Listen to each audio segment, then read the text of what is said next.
It all started the year I got admitted to a new college. A city far from my hometown. 4 of us, me and my closest friends, decided to find a place to live together. We were excited, nervous, and a little scared, but mostly hopeful. However, we quickly realized that in this new city, no one wanted to rent their house to bachelors like us. Everywhere we went, people either said, "No vacancy," or just shut the door in our faces the moment we mentioned the word students.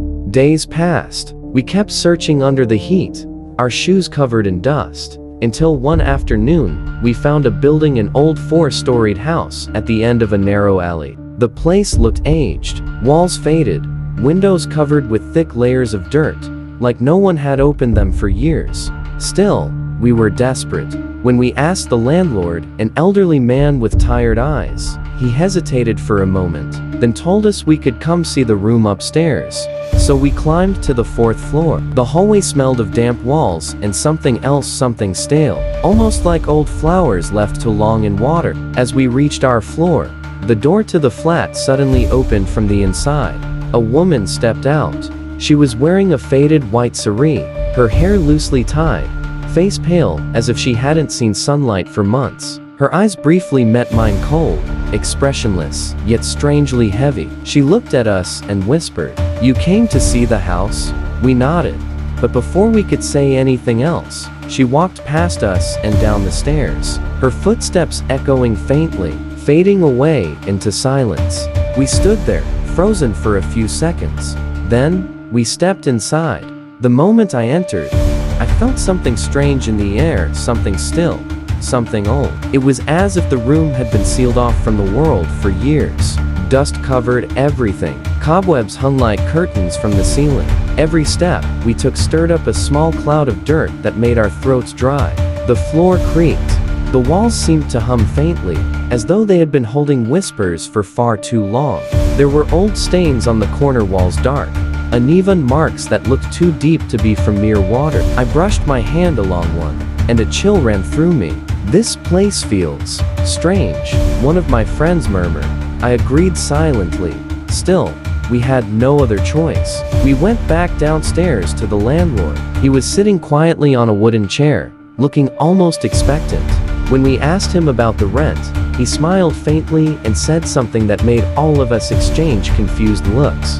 "Stay first," he said. "If you like the place, pay whatever you wish." That wasn't normal. Nobody in the city was even willing to let bachelors rent a single room, and here was this man, offering us an entire flat and telling us to pay whatever we want.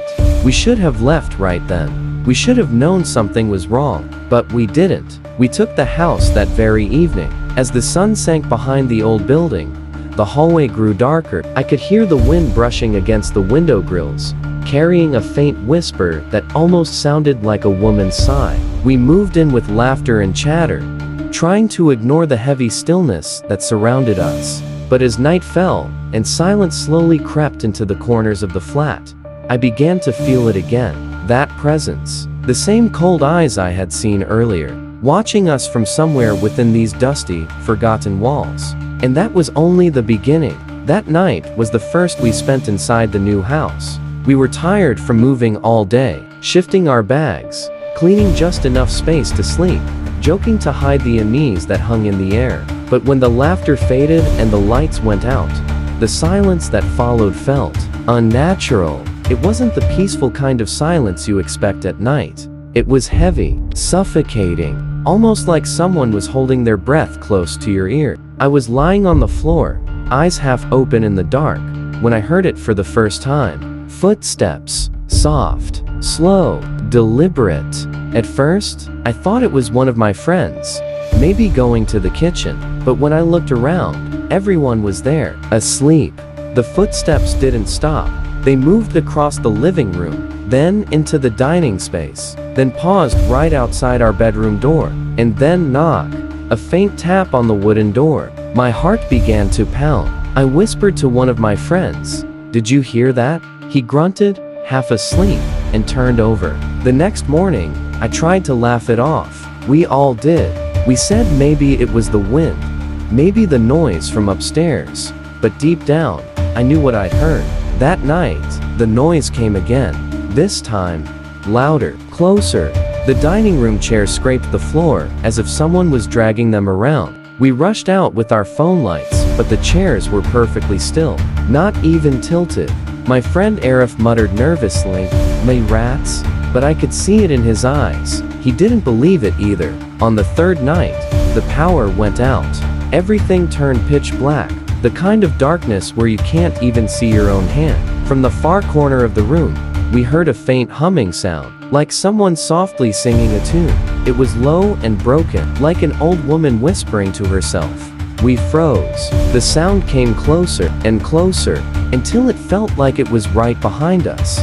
Arif turned around suddenly, shining his phone's flashlight into the dark, but there was nothing. Nothing at all. Except, when the light flickered against the mirror on the wall, for a split second, I saw a reflection that didn't belong to any of us. A woman's shadow standing right behind me. Her face was pale, her eyes wide, and her head tilted slightly to one side, as if she was studying me. The light flickered again, and she was gone. We stood there in silence, unable to move or even breathe. That night, none of us slept. The next few days became unbearable. Small things began to change. Doors we closed would be found open in the morning. Wet footprints appeared near the bathroom even when no one had taken a shower. Our things went missing, then appeared again in strange places. One morning, we woke up to find all our clothes thrown across the floor. And in the middle of the mess, someone had drawn something with chalk. A circle, with what looked like a rope hanging inside it. That same day, Arif started to behave strangely. He kept staring at the empty corner of the room. When I asked him what he was looking at, he whispered, "She's standing there." I turned, there was nothing. But the way he said it, his eyes wide open, unblinking, I could tell he wasn't lying. That night, he told us about his dream. He said he saw the same woman we met on our first day, the one who walked out of the flat when we arrived.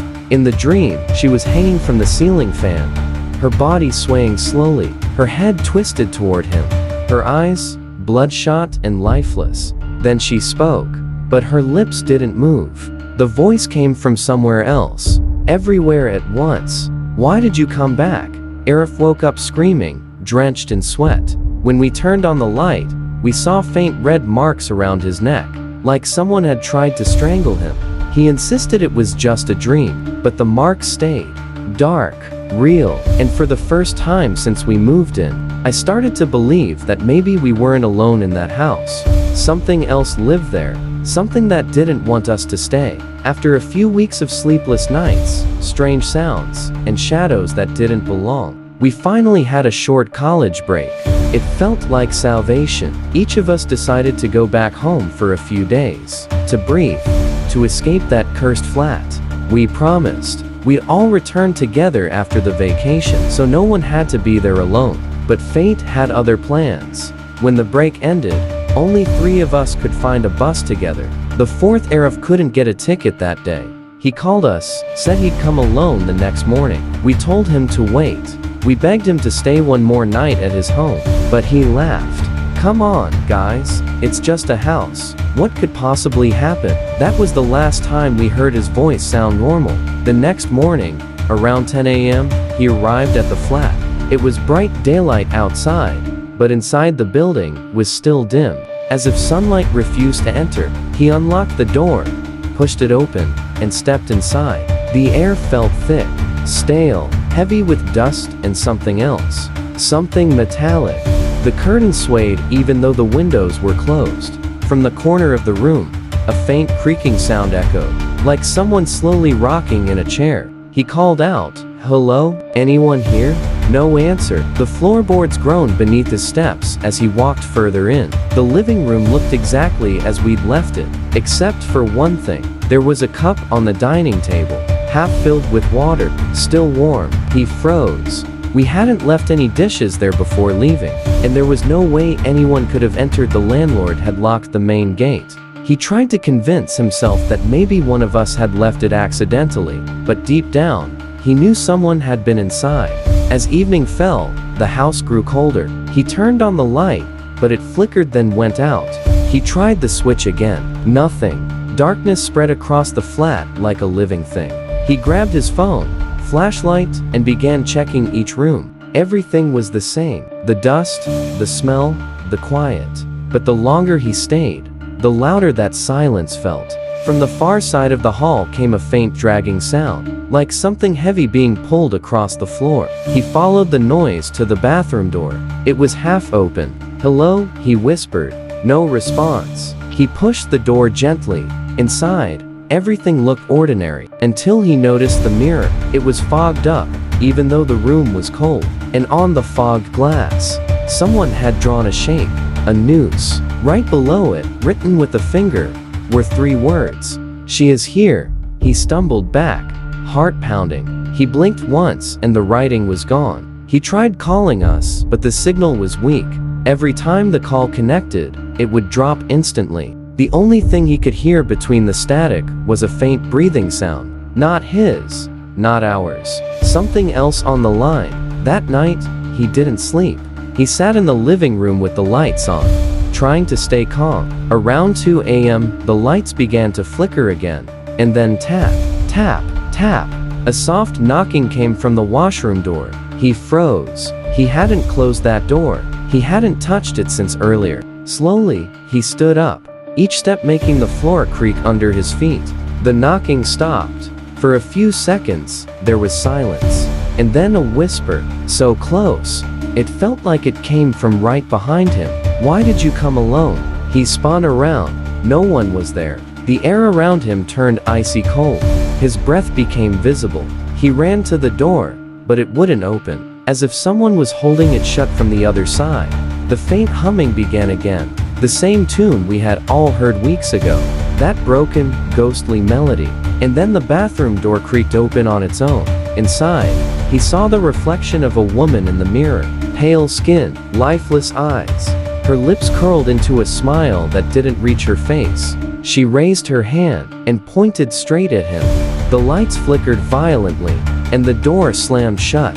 Arif screamed. When we finally arrived the next day, the house was quiet, locked from the inside. We had to break the door open, and there, sitting in the corner of the room, was Arif trembling, his face white as paper, eyes wide open, staring at nothing. He didn't speak for hours. The only words he finally managed to whisper were, "She knows your names now."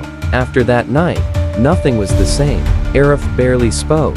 His eyes carried a hollow look, like he'd seen something the rest of us couldn't even imagine. We stayed by his side, trying to comfort him, but there was always a distance, an invisible wall between him and the rest of us. Sometimes we'd catch him staring into corners, whispering softly as if answering someone we couldn't see. When we asked him who he was talking to, he'd just say, "She's not gone yet." Days passed. The air inside the house grew heavier, thicker. Every night felt colder than the one before. Even the lights started to flicker at the same hour. 2 o'clock sharp. That night, I decided to stay awake. Something deep inside told me the house wasn't done with us yet. At exactly 1:56 a.m., Arif stood up suddenly and walked toward the bathroom. His movements were stiff, unnatural, as if someone was pulling invisible strings. "Arif," I called softly. He didn't reply. I followed him. The floor felt cold beneath my feet, and the air smelled like rust and wet soil. When I reached the washroom door, I saw him standing there, staring at the mirror. He was whispering something, a name maybe over and over again. His reflection seemed wrong. The body in the mirror wasn't perfectly aligned with his real one. The reflection's head moved a little slower, and then smiled. But Arif wasn't smiling. I froze. "Arif," I whispered. "What are you doing?" He didn't move. The reflection turned its eyes toward me. They weren't his eyes. They were hers. The woman, pale, hollow-cheeked, a long scar running down her neck. I stumbled backward, my voice barely leaving my throat. The lights flickered once, twice, and then went out. Pitch darkness. In the silence, I heard it a faint creak, like rope tightening under weight. When the lights flashed back for a second, Arif was gone. The mirror was cracked, and in the reflection, the woman stood alone, hanging from a noose tied to the ceiling fan behind her. But when I turned around, the fan was empty. I tried to move, but my legs refused to obey. My throat went dry, my heart hammering in my chest. Then the mirror started to ripple. Like water, her face slowly pushed through the glass, eyes burning with rage and sorrow. Her hands pale and veins stretched outward, crossing from reflection to reality. One of them grabbed my neck. The touch was freezing, colder than death. Her nails dug deep into my skin. I gasped, clawing at her arm, trying to break free. Her voice echoed all around me, deep and layered, as if it came from every direction. You took my place. The mirror behind her shattered completely, shards flying through the air like knives. Each piece reflected her face, 1,000 identical, screaming images. With all my strength, I shoved backward, breaking her grip. I fell onto the cold floor, coughing, my vision spinning. When I looked up, the mirror was whole again, untouched, clean, as if nothing had ever happened. But my neck still burned where she had held me. 5 dark marks, finger-shaped. I stumbled out of the bathroom, gasping for air. The living room lights flickered to life for a moment, and then I saw her again, hanging from the ceiling fan, her head tilted sideways, her eyes open and lifeless, staring right at me. I ran. I didn't even grab my phone or shoes. I just ran for the door, my breath sharp and shallow. When I reached the hallway, the wind slammed the door behind me so hard that the sound echoed through the entire building. But before I could take the stairs, I heard a voice, soft, broken, echoing through the corridor. "Why are you leaving so soon?" I turned around for just a second and saw her hands, long and pale, reaching out from the darkness of the apartment doorway. I ran down the stairs, through the gate, out onto the empty street. The city was silent, not a single soul in sight. I kept running until the building was out of view, and even then, I could still feel her breath at the back of my neck. That night, I didn't stop. I didn't go back. I spent the rest of the night on the roadside, shaking, trying to convince myself it wasn't real. But the bruises around my neck told me otherwise. The house was alive, and she wasn't just a ghost. She was waiting for us. The night I ran from that apartment, I didn't look back, not even once. The wind behind me howled through the alley like a scream, chasing me into the empty streets. By the time dawn broke, I was still outside, sitting on the curb near a closed tea stall, trembling, my throat dry, my heart still racing. My neck ached where her hand had gripped me. The marks were still there, dark, cold, and real. When morning light spread across the city, I called my friends. They arrived around noon, their faces pale with worry. As soon as I saw them, the weight in my chest lifted just a little. But then, Arif wasn't with them. I asked, "Where's Arif?" They looked at each other. One of them said softly, "He's not talking. He just sits in his room, staring at the wall. He doesn't even eat." I felt a chill crawl down my spine. We knew we had to go back, not because we wanted to, but because something inside told us the story wasn't over. We needed answers. When we reached the house again, everything looked the same. Quiet, still, but this time, even in broad daylight, the air felt colder than before. The landlord was sitting on a wooden stool near the gate, sipping tea. He looked at us as if he had been expecting our return. Before we could even speak, he said, "You left suddenly last night, didn't you?" I froze. "How do you know?"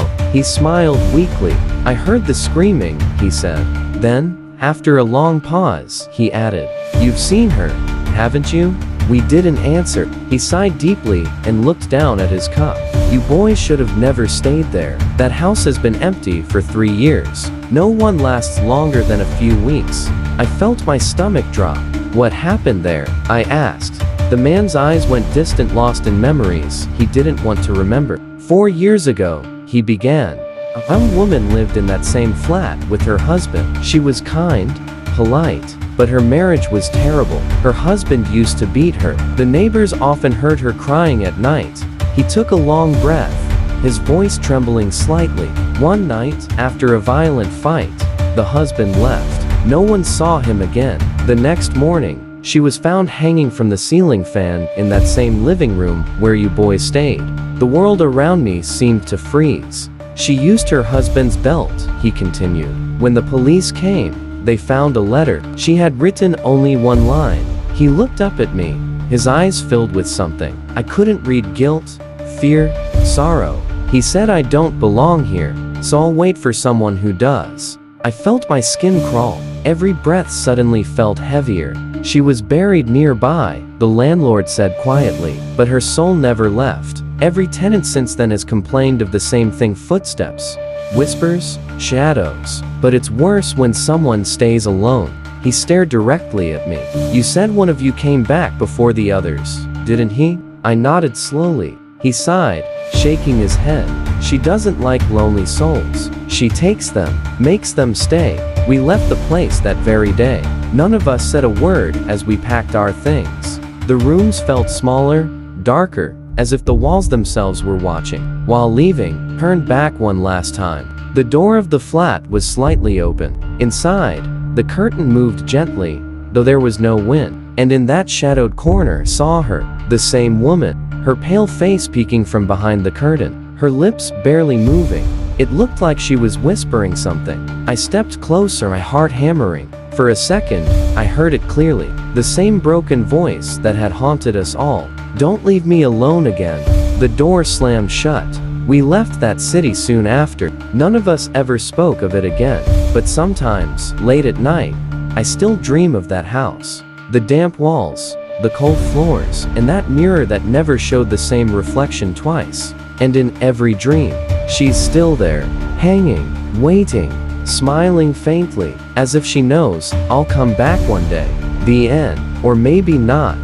Did you enjoy the story? Let us know in the comments. And if you liked it, don't forget to like, share, and subscribe to The Horror Dream.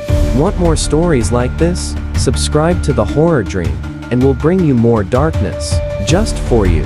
If you enjoy a little chill down your spine, stick around, like, share, and hit that subscribe button, right here on The Horror Dream.